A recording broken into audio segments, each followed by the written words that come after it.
মদের নেশায় মরিল কত, মদের নেশায় মরিল কত, ধ্বংস হইল সমাজ।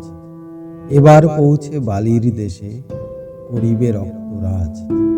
মদের নেশায় মরিল কত, ধ্বংস হইল সমাজ।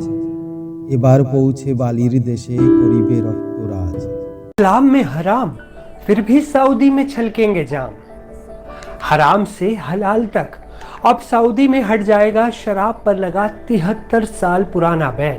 আসসালামু আলাইকুম and welcome to my channel Rehat talks live.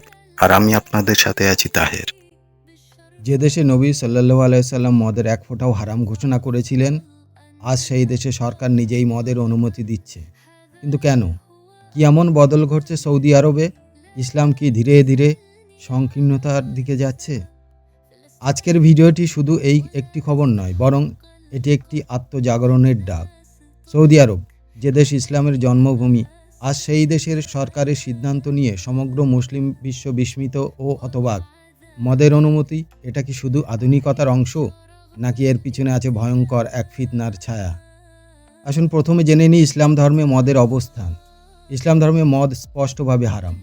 কুরআনের বহু আয়াতে মদের ব্যাপারে কঠোর নিষেধাজ্ঞা এসেছে, যেমন সূরা আল মাইদা। আল্লাহ তাআলা পরিষ্কার ঘোষণা করেছেন, হে ঈমানদারগণ, নিশ্চয়ই মদ, জুয়া, স্থাপনকৃত মূর্তি ও ভাগ্য নির্ধারক তীর অপবিত্র ও শয়তানের কাজ।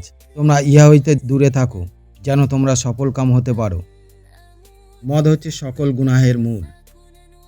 এবার আমরা জেনে নিই সৌদি সরকারের নতুন ঘোষণা কি। আন্তর্জাতিক গণমাধ্যম জানায়, সৌদি আরবে নির্দিষ্ট কিছু এলাকায় বিদেশিদের জন্য মদ বিক্রির অনুমতি দেওয়া হচ্ছে, এবং সেটা কম বেশি 600-র বেশি জায়গায় লাইসেন্স দেওয়া হবে বলে শোনা যাচ্ছে। এই লাইসেন্স মূলত কিছু হোটেল, রিসোর্ট ও কূটনৈতিক অঞ্চলে প্রযোজ্য হবে। সরকার বলছে এটা জনসাধারণের জন্য নয়, তবে কৌশলে ধীরে ধীরে এটি নতুন স্বাভাবিক হতে পারে। ভিশন 2030 আধুনিকতা না ষড়যন্ত্র? সৌদি যুবরাজ মোহাম্মদ বিন সালমানের নেতৃত্বে ভিশন 2030 চালু হয়েছে। মূল উদ্দেশ্য তেল নির্ভরতা কমিয়ে পর্যটন ও বিনোদন খাতে আয় বৃদ্ধি করা। পশ্চিমা পর্যটক টানার জন্যই পশ্চিমা স্টাইলে সংস্কার হচ্ছে। কনসার্ট, নারী স্বাধীনতা, সিনেমা, মিক্সড জোন এবং এখন মদ। প্রশ্ন হলো, আধুনিকতা অর্জন করতে গিয়ে ইসলামী মূল্যবোধকে বিসর্জন দেওয়া কি জায়েজ? ইসলামকে নরম করার ষড়যন্ত্র। অনেক ইসলামিক চিন্তাবিদ ও বিশ্লেষক বলছেন, এটি একটি গভীর পরিকল্পনার অংশ, যেখানে ধাপে ধাপে ইসলামের আত্মা ধ্বংস করা হচ্ছে।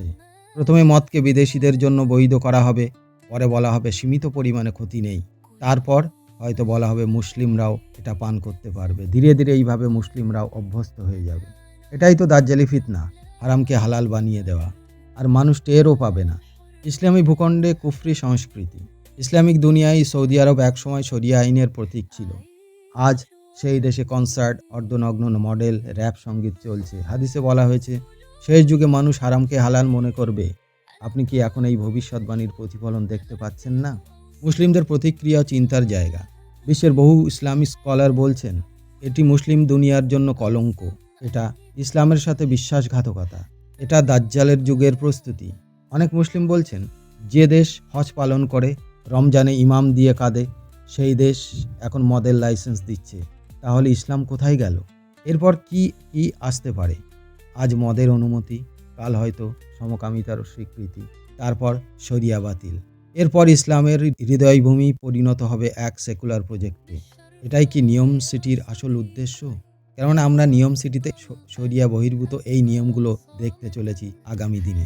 আজকে মদের অনুমতি একটা ছোট্ট খবর মনে হতে পারে, কিন্তু এর গভীরে রয়েছে এক ভয়ানক ফাঁদ, ইসলামকে ধীরে ধীরে মুছে ফেলার প্রক্রিয়া। আমাদের দরকার জাগ্রত হওয়া, সচেতন থাকা এবং হারামকে কখনোই স্বাভাবিক না ভাবা।